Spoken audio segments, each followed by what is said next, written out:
Olá, boa noite. Nós não nos conhecemos pessoalmente, mas é com muita gratidão e alegria que venho esta noite participar do estudo do Centro Espírita Cristão Bezerra de Menezes, trazendo um tema relevante para os dias atuais, quando vivemos uma pandemia que já virou panicodemia em virtude das abordagens da mídia internacional, acompanhada pela mídia nacional, que criou uma enorme crise na saúde mental. São muitas pessoas em pânico, entrando em depressão profunda e surtando, apresentando quadros de uma síndrome chamada síndrome de burnout, que é um sofrimento causado pela exaustão física e emocional devido à longa exposição a uma situação estressante, tal como nós estamos vivenciando agora. Ao se fazer um exame do sofrimento, nós observamos que, conforme esclarece o Espiritismo, cada um passa pelas experiências que necessita para evoluir. E que essas experiências podem vir carregadas de um sofrimento intenso. Mas uma pergunta que nos vem à mente é saber por que, uma vez submetidos às mesmas pressões e adversidades, existem pessoas que não entram em burnout. Que atitude que elas tomaram para superar as adversidades? Então, o objetivo do nosso estudo hoje, queridos irmãos, é encontrar novos caminhos para a abordagem do sofrimento mental, fazendo com que volte a existir prazer e significado na vida, apesar das pandemias. E é por isso que a gente vai trabalhar o tema resiliência na visão da psicologia e na visão espírita. Mas por que é tão preocupante estar sofrendo de burnout?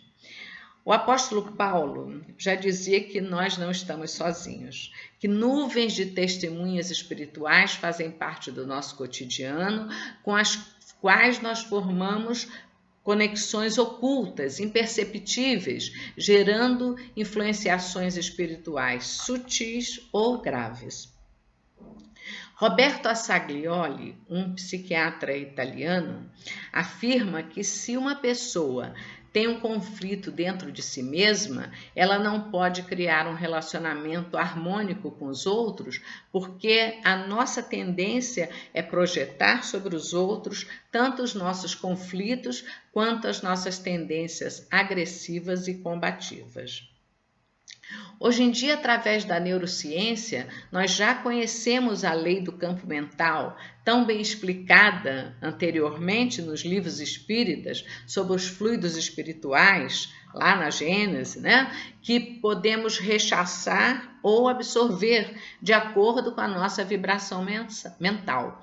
São mensagens de André Luiz, Emmanuel, Manuel Filomeno de Miranda, Joana de Ângelo e tantos outros espíritos, diversos livros psicografados e livros da codificação, né, que nos chamam a atenção para a importância do pensamento e da sintonia mental.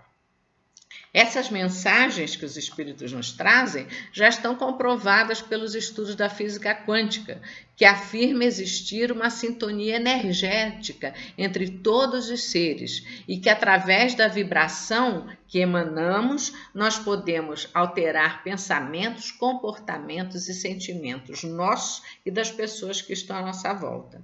Por isso é que estar em burnout é contagioso, pode ser contagioso, porque a minha mente pode afetar a sua, dependendo da faixa vibratória com a qual você se sintoniza.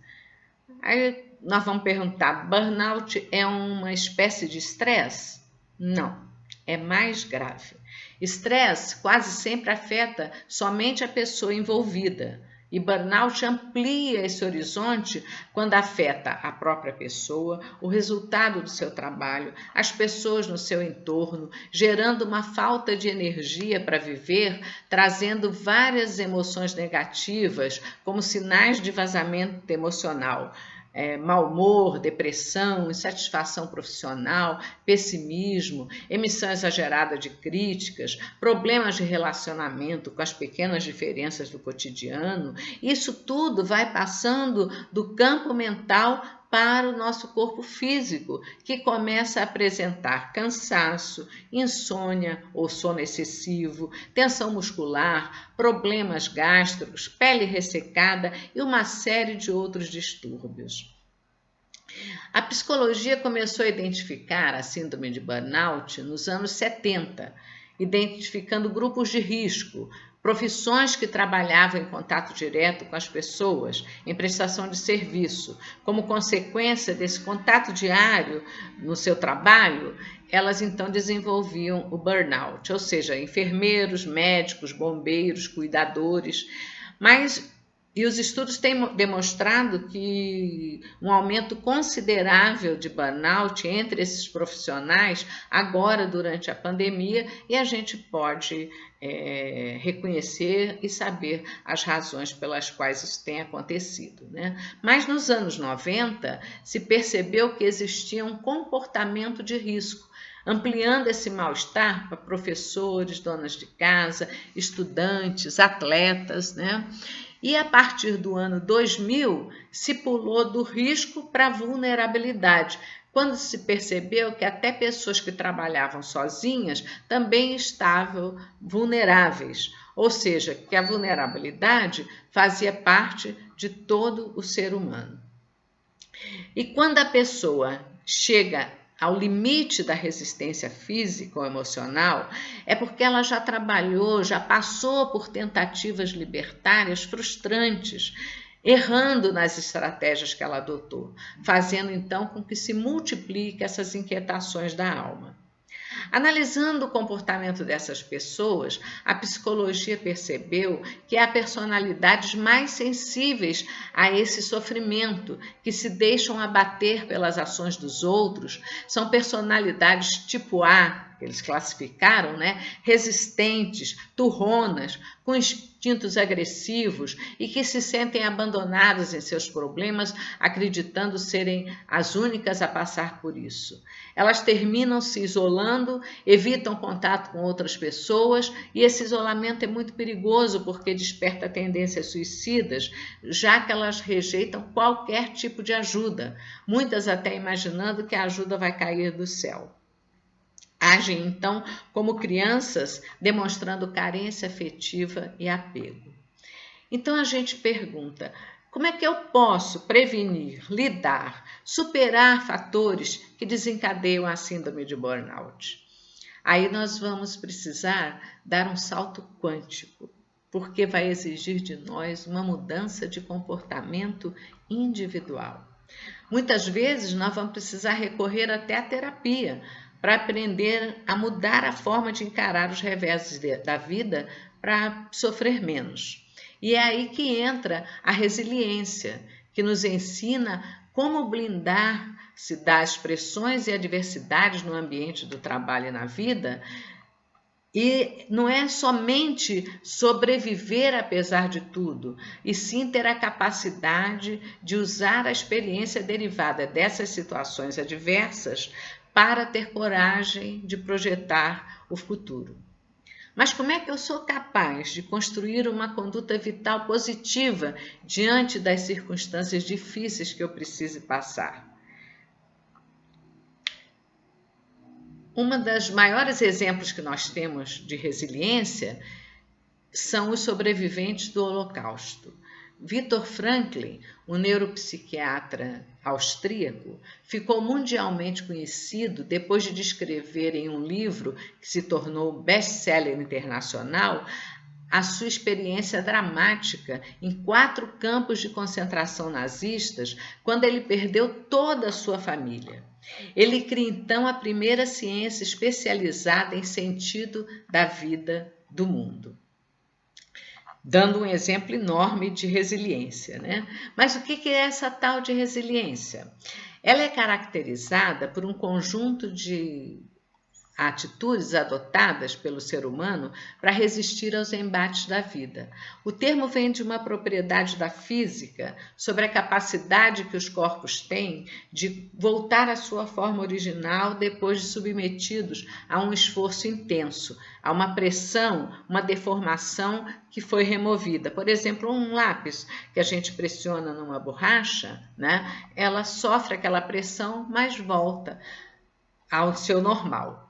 Mas fazer a simples transposição da física para a psicologia não é possível, porque quando aplicado aos seres humanos, o conceito se destaca exatamente pela capacidade do indivíduo dar a volta por cima das situações de risco e voltar transformado, crescendo com a experiência. Então, quando se analisa os comportamentos resilientes, nós percebemos que todo ser humano traz dentro de si essa capacidade inata, conforme Joana de Ângeles nos diz também no seu livro. Alguns a estimulam por si mesmos, sobrepujando guerras, maus tratos, conflitos diversos. Outros precisam de ajuda externa, sejam de comunidades religiosas ou não, de família, de terapeutas, para ajudá-los a criar os fatores de proteção que vão suavizar esses fatores de risco. Ou seja, são as forças internas e externas que contribuem para minorar esse sofrimento, esses fatores de risco. E é essa força que se chama resiliência. Então se diz que o indivíduo é resiliente quando ele consegue superar e não necessariamente eliminar as adversidades, encontrando forças para lidar e aprender com elas. Então é a forma que a gente lida com os agentes estressores que vai determinar o grau de resiliência alcançado. Como é que a psicologia descobriu a resiliência? Em 1955, vários imigrantes fugindo da guerra foram trabalhar na colheita de abacaxi no Havaí. 698 crianças da ilha de Kauai, que forma parte do arquipélago do Havaí, participaram de um estudo que levou 30 anos. A expectativa inicial era que, por serem famílias muito pobres, pais sem instrução, sem condições básicas para sobreviver, não tinham boas esperanças para o futuro dos seus filhos. Outras eram famílias desajustadas, degredadas junto com o pai presidiário. O que seria daquelas crianças no futuro, naquele fim de mundo? Era o que o estudo desejava entender e responder, né? Já que havia vários fatores de risco negativos, né? Estresse, maus tratos físicos, miséria, a criança tida como objeto, problemas psicológicos de toda a ordem, pais vítimas, fanatismo, drogas, álcool, filhos indesejados, tudo isso formando grupos de risco, né, que realmente fizeram com que um grupo de jovens de alto risco desenvolvessem sérios e constantes problemas, não só na infância como na adolescência. E depois de 30 anos, elas obtiveram um resultado não muito promissor. Dessas 698 crianças, mais ou menos 470 cresceram desajustadas e sem rendimento escolar. Mas perceberam também que mais de 180 conseguiram triunfar e se tornaram adultos competentes, responsáveis e cidadãos de bem. Por que e como essas crianças conseguiram triunfar sobre as desvantagens físicas e uma infância carente? Elas então passaram a comparar características de conduta das crianças ao longo desses 30 anos e as condições do ambiente em que elas se encontravam. E todas tinham em comum, como nós já falamos, serem crianças de alto risco, tinham sofrido uma situação de estresse na gestação, nasceram num lar pobre e conflituoso, os pais não tinham educação formal, pais alcoólatras com problemas mentais ou com a justiça. Elas então descobriram que certos fatores por trás da vida dessas crianças ajudaram-nas a superar as circunstâncias adversas. Identificaram então uma série de fatores de proteção que suavizaram esses fatores de risco com a adoção de posturas resilientes por essas crianças. Como fatores externos, elas identificaram o apoio emocional que vinha de dentro da própria família. O pai era desajustado, a mãe não. Perceberam também que tinha apoio de outras famílias fora do círculo familiar que davam suporte emocional para essas crianças. Havia também grupos afins que serviam de terapia nas escolas, nas igrejas e até mesmo nos clubes, reforçando o papel resiliente do trabalho em grupo. Elas perceberam também que essas crianças e depois jovens adultos tinham por hábito rezar, meditar, sublimar através do humor, confirmando o ditado que rir é o melhor remédio, né? Porque acorda a nossa adrenalina, nossa ocitocina, nossa serotonina, nos transformando em pessoas mais alegres e confiantes. Elas também perceberam que havia dentro das próprias crianças recuperadas esse germe que a gente falou e que a Joana de Ângeles também diz que todo ser humano carrega em si, né? E que despertavam nelas a confiança, a coragem e a fé para superar esses obstáculos, né?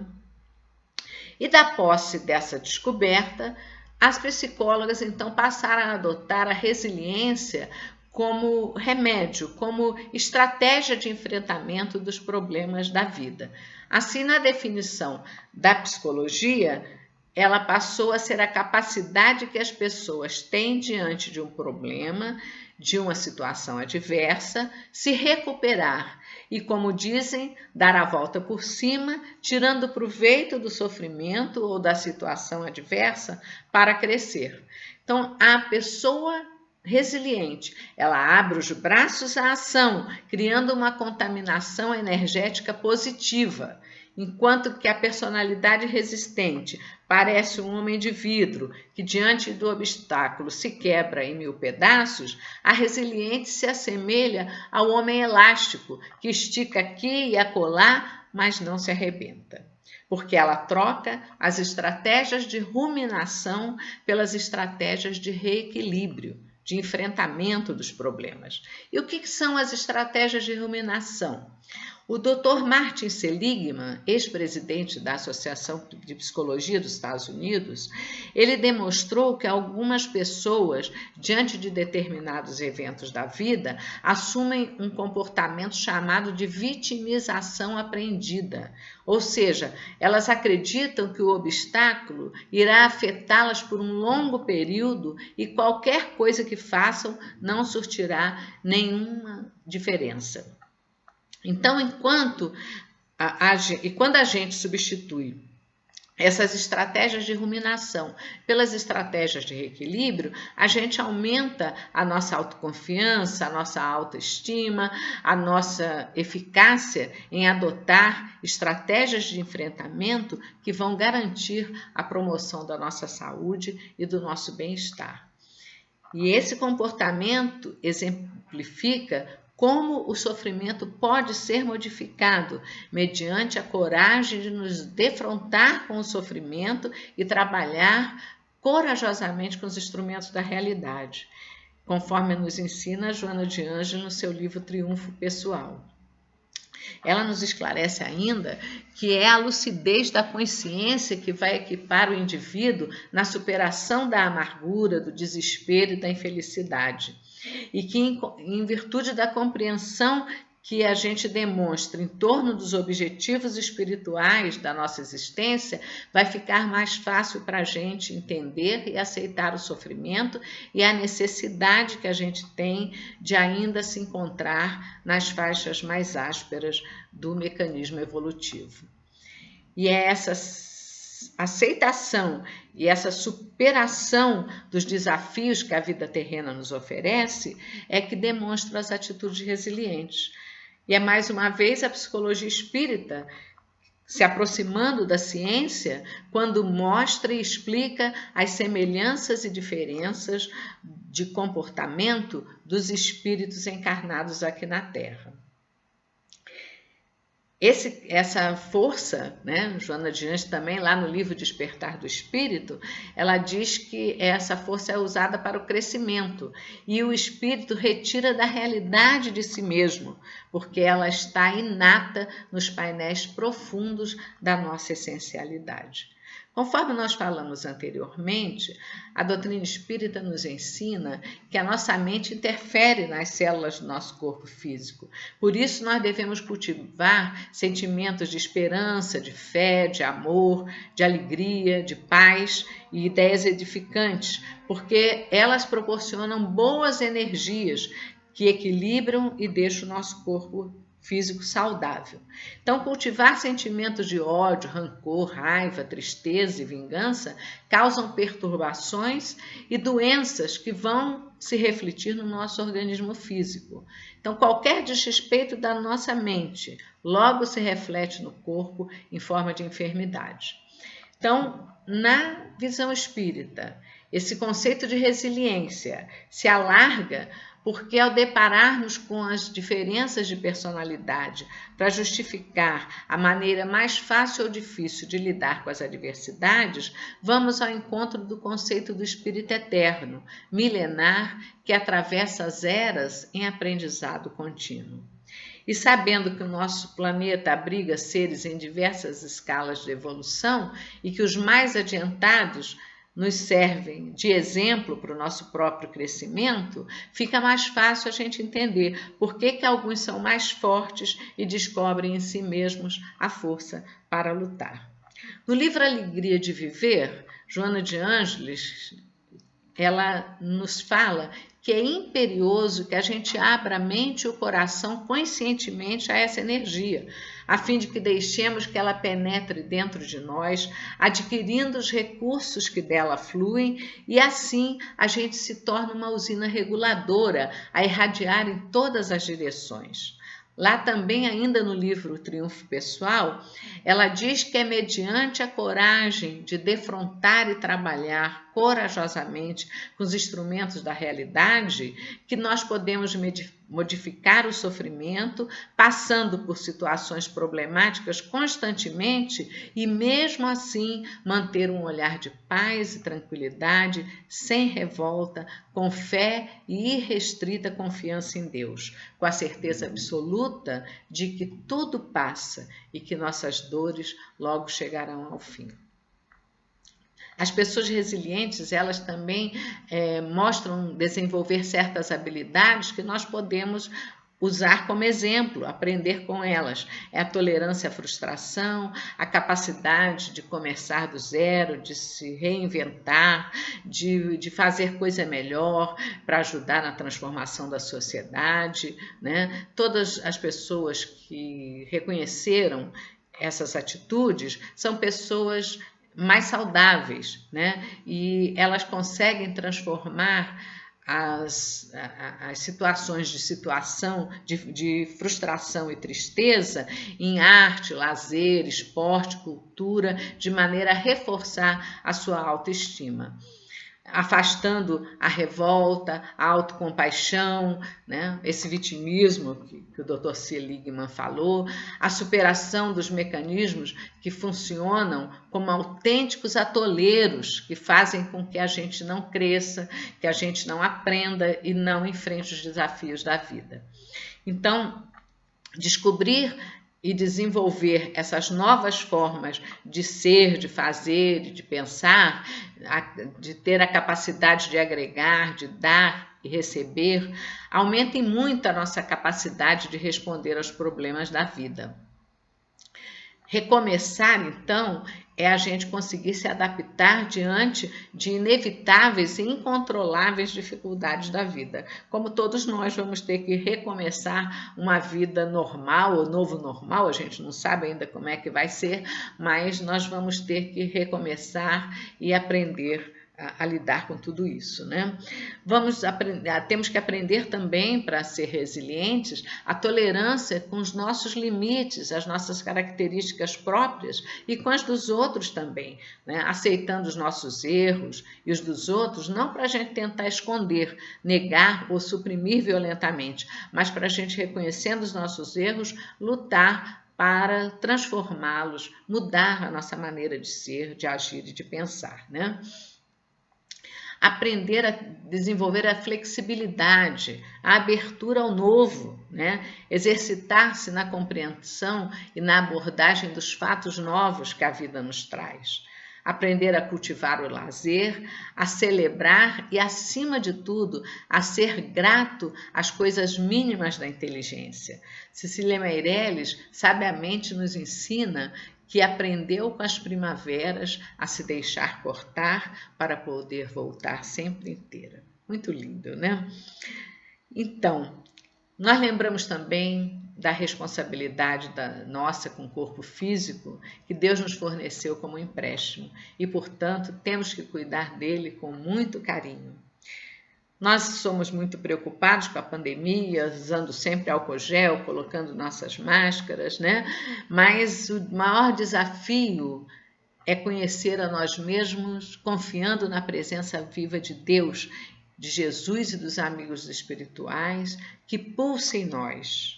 Porque essa pandemia, ela vai nos permitir avaliar as nossas ações diante da vida, né? Para que mudemos as nossas pandemias internas, ainda tão dominados que somos pelo egoísmo. No livro Vidas Vazias, recentemente lançado, Joana de Ângeles, na mensagem Esforço Contínuo, capítulo 20, ela nos diz que é em razão dos hábitos perniciosos que resultam dos nossos pensamentos doentios, ganância, inveja, egoísmo, corrupção e tantos outros dos quais nós somos ainda escravos, né, que se instalam enfermidades de vários portes por conta da virilização dos miasmas mentais, que são absorvidos por vírus e outros micro-organismos que adquirem morbidade e se espalham de forma epidêmica. E ela completa dizendo que é aí que surgem as pandemias que periodicamente invadem a Terra e auxiliam na depuração dos seus habitantes, né? Então a pandemia, gente, também está nos nossos hábitos. Vamos aplicar hábitos de higiene mental também para lidar com a nossa pandemia interna, higienizando o nosso coração, os nossos pensamentos, as nossas ações, trabalhando no bem, que assim, por sintonia, nós ajudaremos a higienizar o nosso planeta. Olhemos para a beleza da criação e nos reconheçamos como uma das belezas de Deus. E a mudança para melhor é urgente, nos diz Joana de Ângeles lá no livro Vigilância. Mas segue ela dizendo: compete a cada um de nós, corajosa e individualmente, decidir a partir de quando e como essa mudança se dará.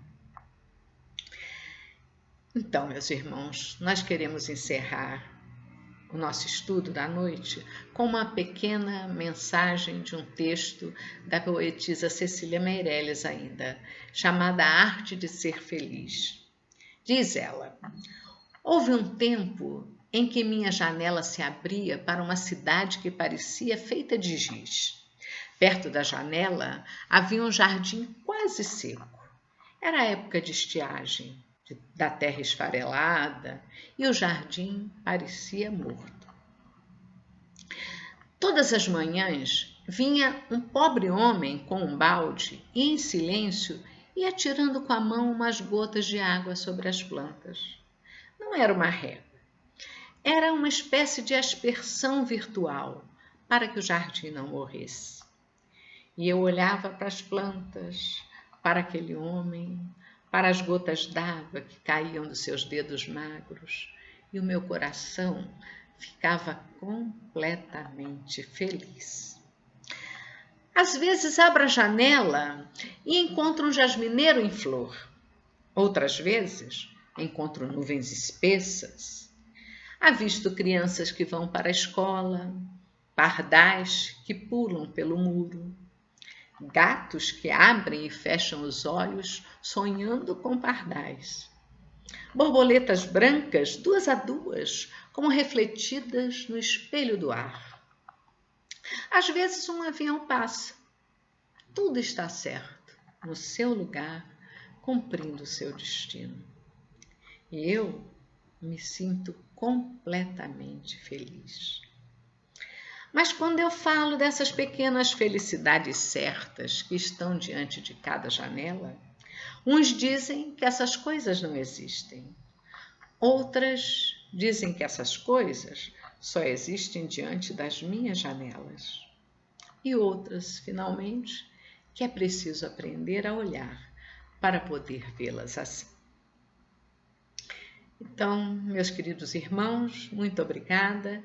Que a paz de Jesus permaneça em nossos corações, em nossos lares, e que a gente possa meditar sobre esses conceitos trazidos na noite de hoje e um feliz olhar novo para todos nós. Obrigada.